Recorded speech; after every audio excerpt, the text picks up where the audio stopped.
मध्य प्रदेश में 2023 के रण में भले ही अभी समय हो, लेकिन प्रदेश में बीजेपी ने इसके लिए तैयारियां अभी से शुरू कर दी। यही कारण है कि बीजेपी अपने बूथों को मजबूत करने में जुट गई। 2018 की गलतियों से सबक लेकर बीजेपी ने न सिर्फ बूथों को मजबूत करने के लिए विस्तारक योजना के जरिए बूथ को बूस्ट करने की तैयारी की है, बल्कि इससे बीजेपी ने खास रणनीति बनाई है कि वे सभी बूथों को डिजिटलाइज्ड करेगी, जिससे पार्टी नेतृत्व और कार्यकर्ताओं के बीच संवाद का ब्रिज स्थापित हो सके, जिसके माध्यम से बीजेपी अपने छोटे और नाराज कार्यकर्ताओं को एक प्लेटफॉर्म देना चाहती है, जिससे उनकी बात संगठन तक पहुंचे और चुनाव में पार्टी का नुकसान न हो।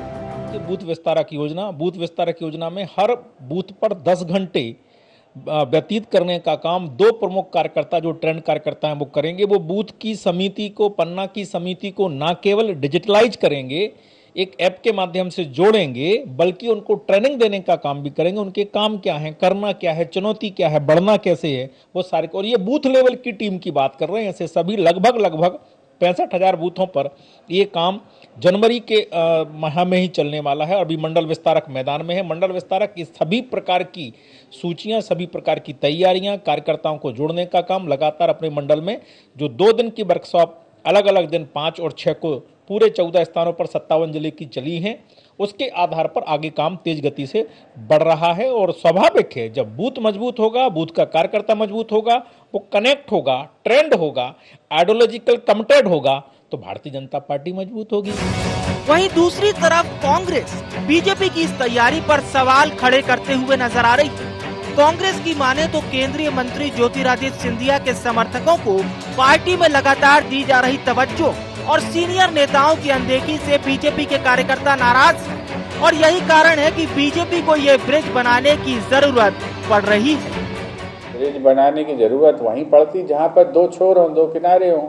भारतीय जनता पार्टी के अंदर जब से ये सौदे के सौतेले बच्चे आए हैं, 2 किनारे स्पष्ट दिखने लगे हैं। दूरियां हैं, अब दूरियां हैं तो ब्रिज बनाना पड़ेगा। कितना भी तरीके से ब्रिज बनाएं, लेकिन जब जिस पार्टी में खुलेआम स्वार्थों का संघर्ष हो रहा है, वहां पर स्वार्थों की पूर्ति किए बिना ब्रिज थोड़ी बन सकता। उसमें सीमेंट तो स्वार्थों की लगानी पड़ेगी, और भारतीय जनता पार्टी के बस में नहीं बचा। सारे पद तो महाराज की भाजपा ले गई कि भाजपा, और नाराज भाजपा के पास कुछ भी नहीं बचा सिवा जो है गीत गाने के।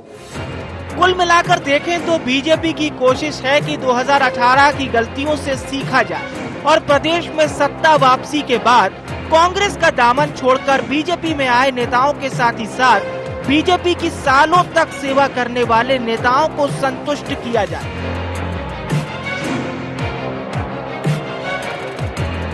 यही कारण है कि बीजेपी अब डिजिटल माध्यम से जमीनी कार्यकर्ताओं का मन टटोल कर उनसे संवाद स्थापित कर 2023 के चुनाव के लिए पार्टी को मजबूत कर रही है।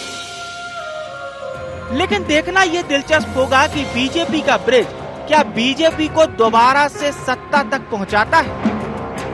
IND 24 के लिए भोपाल से कैमरा पर्सन राकेश श्रीवास्तव के साथ आकाश सेन की रिपोर्ट।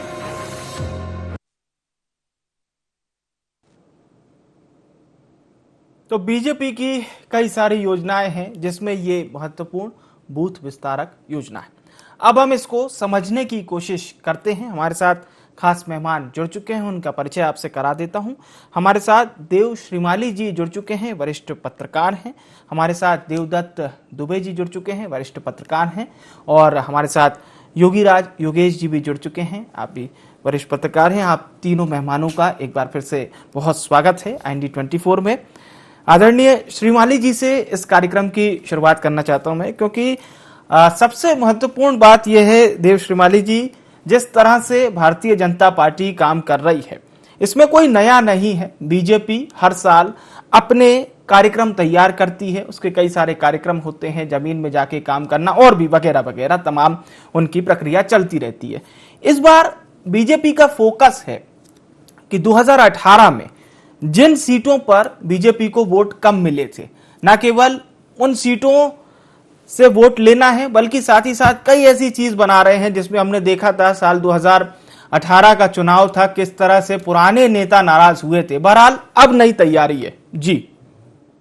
नहीं, बिल्कुल सही कहा। देखो, बीजेपी का ये कोई नया नहीं है, विस्तारक योजना और ये जो बूथ बूथ बूथ पर सम्मेलन और बूथ मैनेजमेंट, ये सारी चीजें उनके एक शेड्यूल प्रोग्राम है जो अभी से लेकर के अगर आप देखेंगे तो 2030 तक के लिए भी प्रोग्राम अभी उनके पास मिल जाएगा। उसकी वजह यही है कि वो हर कार्यकर्ता को पार्टी इन्वॉल्व करके रखती है, व्यस्त करके रखती है, भागीदारी के रखती है। तो यही कारण है कि पार्टी के कार्यकर्ता और नेताओं के बीच में सामंजस्य बना रहता है।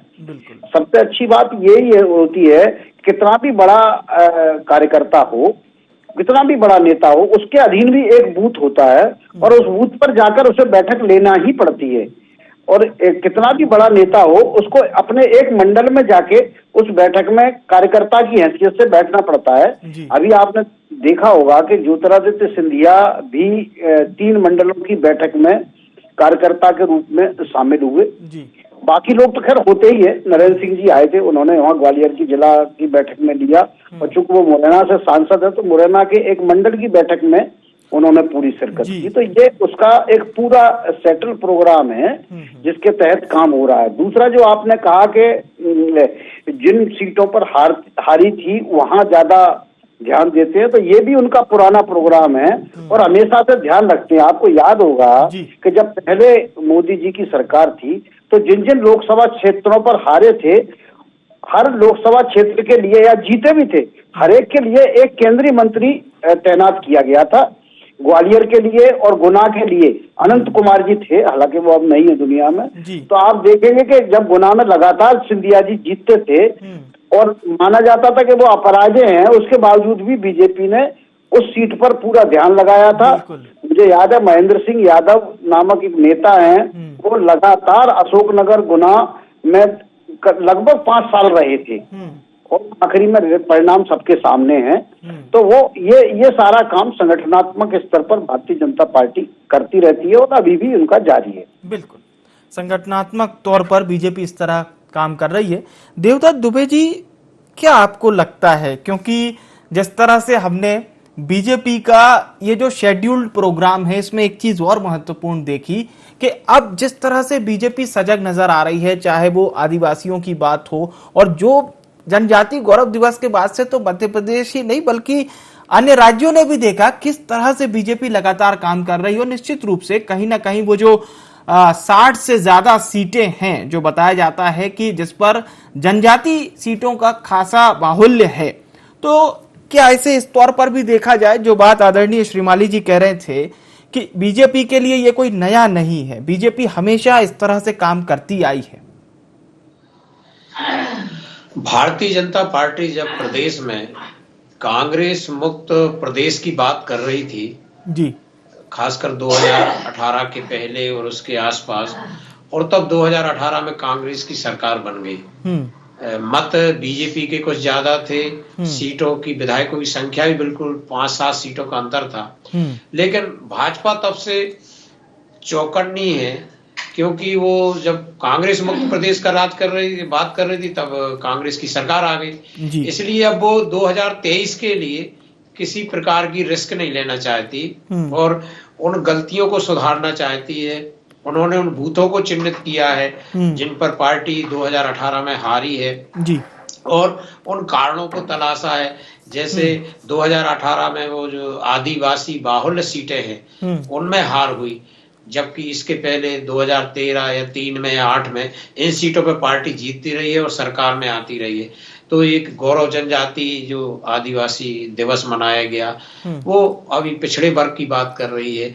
तो पार्टी एक तरह से सामाजिक समीकरणों को साध रही है और दूसरी तरफ बूथ पे उसका जो नेटवर्क है उसको मजबूत कर रही है। आप देखिए कितनी चुनौतीपूर्ण उसकी ये योजना है और कितना लक्ष्य साध के पार्टी काम कर रही है कि जब कोरोना काल में कहा जा रहा है कि लोग अधिक संपर्क में ना आए, तब उनका एक कार्यकर्ता 10 घंटे एक बूथ पे रहेगा और पूरा डिजिटलाइज जो समझाएगा, उनको नए ऐप से जोड़ेगा। तो ये पार्टी की चिंता भी बताता है और उसकी सतर्कता और सावधानी भी बताता है कि खासकर 2018 एक मील का पत्थर ऐसा हो गया है कि पार्टी ने जब देखा कि ऐसी परिस्थिति में भी हम चुनाव हार सकते हैं, जब कांग्रेस का नेटवर्क बहुत कमजोर था, संगठन बहुत जर्जर हो चुका था 15 सालों में, तो अब तो कांग्रेस को 1.5 साल की जो सत्ता की एक तरह से आदत पड़ गई है, जो उसको लुभावना लगा, तो कांग्रेस तब से सक्रिय भी है। तो पार्टी भाजपा उस चुनौती को मानते हुए और अधिक सक्रिय है और चिंतित है, और बूथ लेवल पे जो माइक्रो मैनेजमेंट होता है उस करने में जुट गई है। और इसके लिए बड़े नेताओं को इसलिए ले जाया जा रहा है कि नीचे के कार्यकर्ता इस कार्य का महत्व समझें, क्योंकि 2023 करो या मरो जैसी स्थिति के लिए है पार्टी के लिए। बिल्कुल बिल्कुल बिल्कुल। योगेश जी भी हमारे साथ जुड़ गए हैं।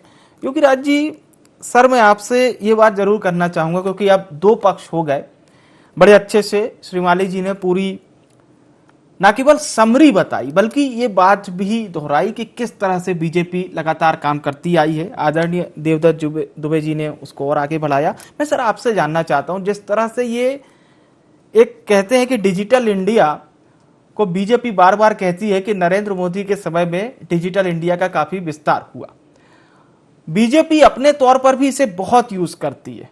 हमने कल परसों की एक मैं रिपोर्ट पढ़ रहा था, उसमें यह देखने को मिला कि पूरे देश में भी अगर बात की जाए किसी पार्टी की, कौन सी पार्टी डिजिटल तौर पर ज्यादा जनता के करीब है, तो उसमें भी बीजेपी बहुत आगे।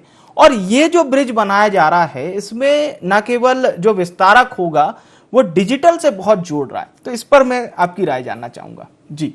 नहीं, देखिए असल में है क्या कि अब जो जमाना है वो डिजिटल के जमाना है, और हमने बीते कुछ समय में नए नए प्रयोग भी देखे डिजिटल को लेकर, और राजनीतिक पार्टियां इस डिजिटल युग के लिए अपने आप को उन्होंने तैयार भी कर लिया है। अन्ना आंदोलन इसका सबसे बड़ा उदाहरण था, जिसमें मोबाइल और फोन के थ्रू लोग कनेक्ट हुए एक दूसरे से, और एक बहुत बड़ा जन आंदोलन खड़ा हो गया। तो ये समय की आवश्यकता तो है ही है, और दूसरी अब तो परिस्थितियां भी ऐसी निर्मित हो गई, अपन सब देख रहे हैं कि अभी कोरोना काल चल रहा है। बिल्कुल बिल्कुल। तो ऐसे में कैसे एक दूसरे से कनेक्ट कर पाए, तो उसमें डिजिटल माध्यम एक बहुत सशक्त माध्यम बनकर उभरा है। और मुझे ऐसा लगता है कि अधिकांश लोग इस माध्यम से रूबरू भी हैं, मतलब यूज टू हो चुके हैं। तो मुझे ऐसा लगता नहीं है कि कोई बहुत ज्यादा प्रॉब्लम्स आने वाली है, और इजीली कनेक्ट का बहुत अच्छा साधन है। घर बैठे एक दूसरे से कनेक्शन भी इसमें संभव है जी। और चूंकि अब इस दौर में आप कैंपेन कर नहीं सकते, रैलियां कर नहीं सकते, लोगों के पास जा नहीं सकते, तो यही एकमात्र माध्यम ऐसा बचा है जिसके थ्रू आप मतदाता से या अपने लोगों से कनेक्ट हो सकते हैं। तो जो पार्टियां यदि डिजिटल में वीक हैं, तो उनको भी अब इसमें थोड़ा स्ट्रांग होना पड़ेगा। और यदि आपके अपना संदेश लोगों तक पहुंचाना है, अपना मैसेज लोगों तक पहुंचाना है, अपनी योजना लोगों तक पहुंचाना है, तो आपको डिजिटलाइजेशन युग में तो जाना पड़ेगा। बिल्कुल, इस मोड में आपको दक्ष होना पड़ेगा। बिल्कुल, इस मोड में काफी दक्ष होने की जरूरत है। एक बार फिर से देव श्रीमाली जी का रुख करते हैं। श्रीमाली जी, बीजेपी पे हमने चर्चा की, लेकिन दूसरी ओर कांग्रेस है। कांग्रेस का ये कहना है कि ब्रिज वहीं बनाना पड़ता है जहां दो किनारे हों। कांग्रेस ये कह रही है कि जब ज्योतिरादित्य सिंधिया जी के जो समर्थकों को तवज्जो दी गई, इससे पुराने कार्यकर्ता बड़े नाराज हैं, इसलिए बीजेपी इस तरह के ब्रिज का निर्माण कर रही है। देखो, दोनों अलग अलग बातें हैं।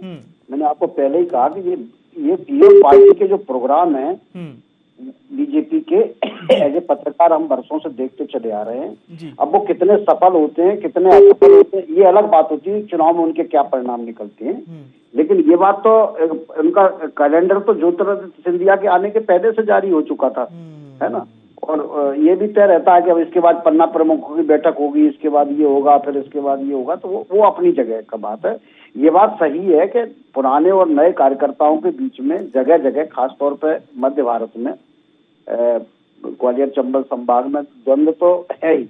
उसका कारण यही है कि भारतीय जनता पार्टी भले ही सरकार में नहीं आ पाई थी पिछले चुनाव में, क्योंकि ग्वालियर चंबल में उसकी सीटें कम आई थी, बावजूद इसके भारतीय जनता पार्टी पूरे मध्य भारत में, आज नहीं बल्कि जनसंघ के समय से ही ताकतवर पार्टी रही है और इसके पास सभी विधानसभा सीटों पर, सभी पार्षदों की सीटों पर, सभी पंचायतों की सीटों पर एक ताकतवर राजनेता रहे हैं और तो वो उनका किसी ना किसी का हक तो जाएगा। अगर सिंधिया जी आए हैं तो किसी ना किसी को सफर तो करना पड़ेगा, तो सफर तो उनकी पार्टी के लोग ही करेंगे।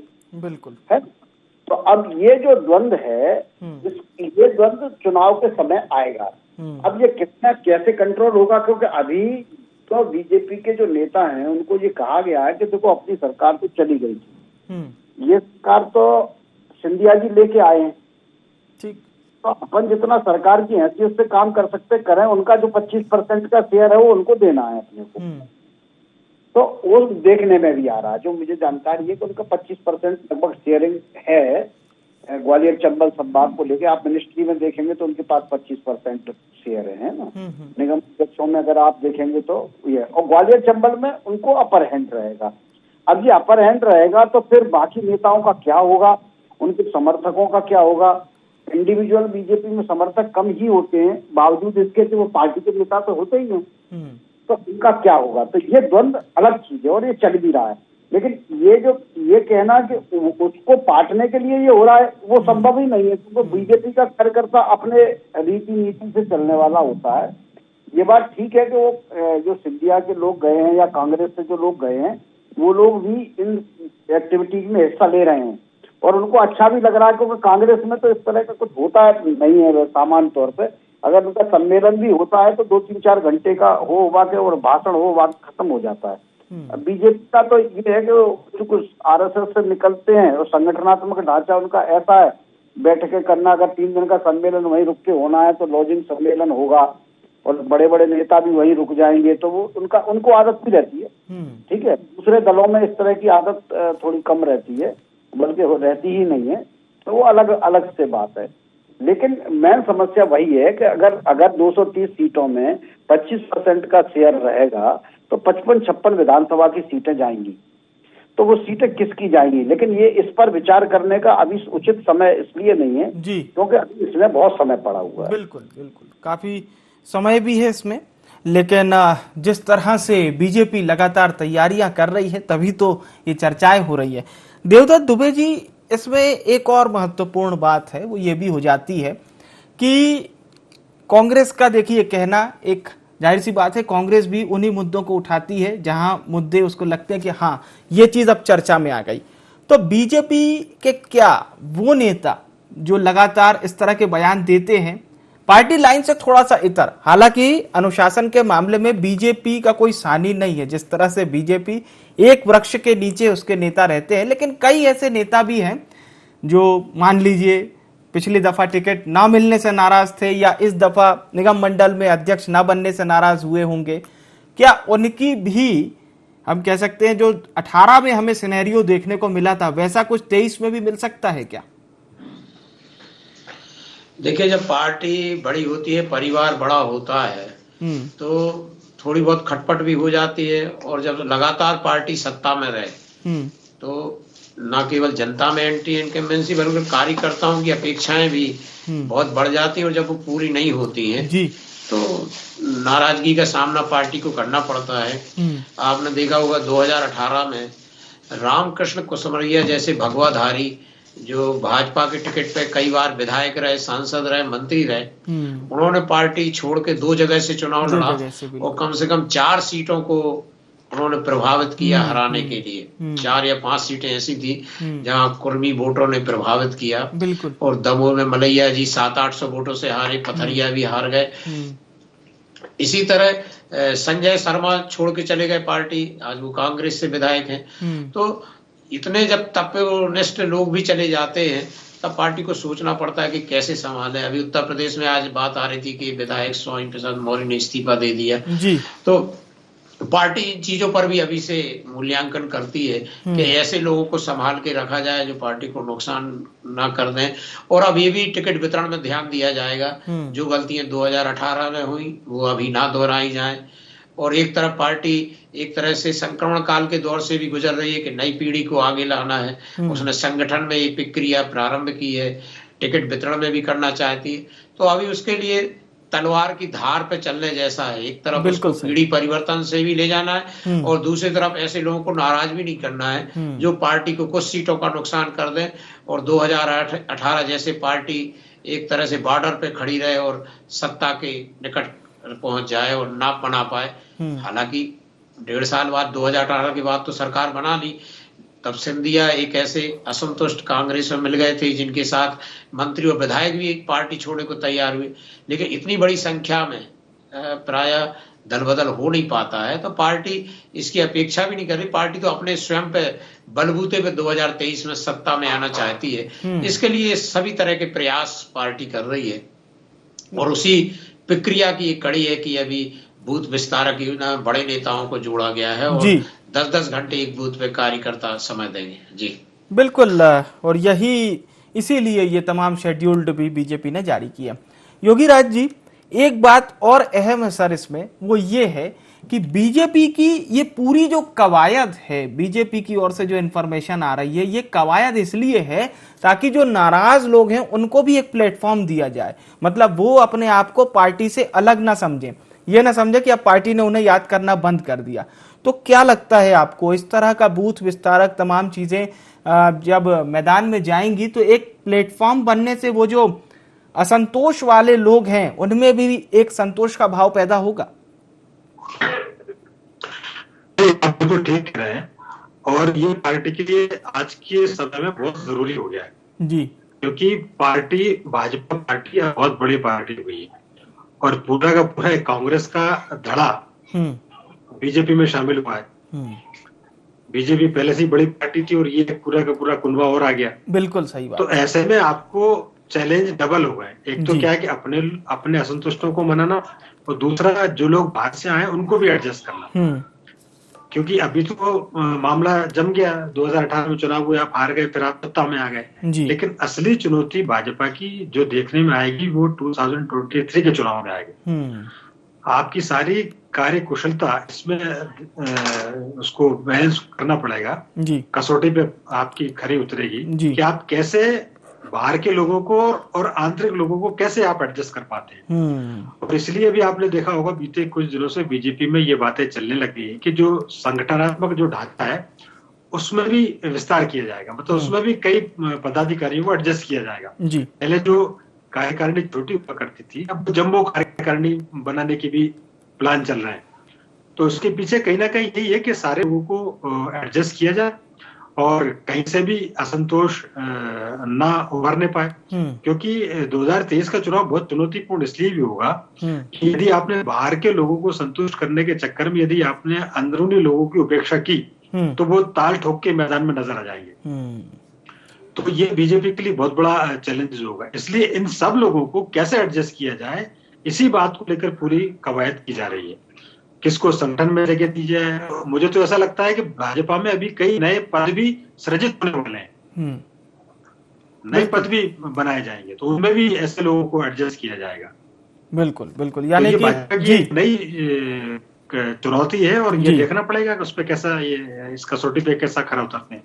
बिल्कुल, ये देखना बेहद दिलचस्प होगा कि बीजेपी इस कसौटी पर कैसे खरा उतरती है। बहरहाल आप सभी मेहमानों का बहुत बहुत धन्यवाद हमारे साथ इस महत्वपूर्ण कार्यक्रम में अपने विचार साझा करने के लिए। तो हम बात कर रहे थे बीजेपी के एक ऐसे ब्रिज की जिससे बीजेपी बूथ विस्तारक केंद्र योजना को जमीन पर ले जाकर उन लोगों को भी संतुष्ट करना चाहती है जो पार्टी से मान लीजिए दूर चल रहे हों या थोड़े बहुत नाराज चल रहे हैं, जिनके अपने गिले शिकवे हों। इस पर कांग्रेस का यह कह रहा है कि ब्रिज इसलिए बनाना पड़ता है जब दो तरह किनारे हों, लेकिन बीजेपी ने इस बात पर पूरी तरह से विराम लगाया कि हमारे यहाँ सब ओके है। बिल्कुल, जो लोग अपने बड़ी पार्टी है, बड़ा संगठन है, सबके अपने अपने विचार होते हैं, इसीलिए सब खुल के अपनी बात रखते हैं। लेकिन ये ब्रिज से क्या दोबारा से सत्ता के मार्ग भी धीरे धीरे खुलेंगे, क्योंकि जाहिर सी बात है 23 की ही रणनीति है जिसको लेकर बीजेपी और कांग्रेस दोनों अपने अपने तरीके से काम कर रही है। फिलहाल के लिए बाखबर में इतना ही। मुझे आने विवेक को दीजिए इजाजत। नमस्कार।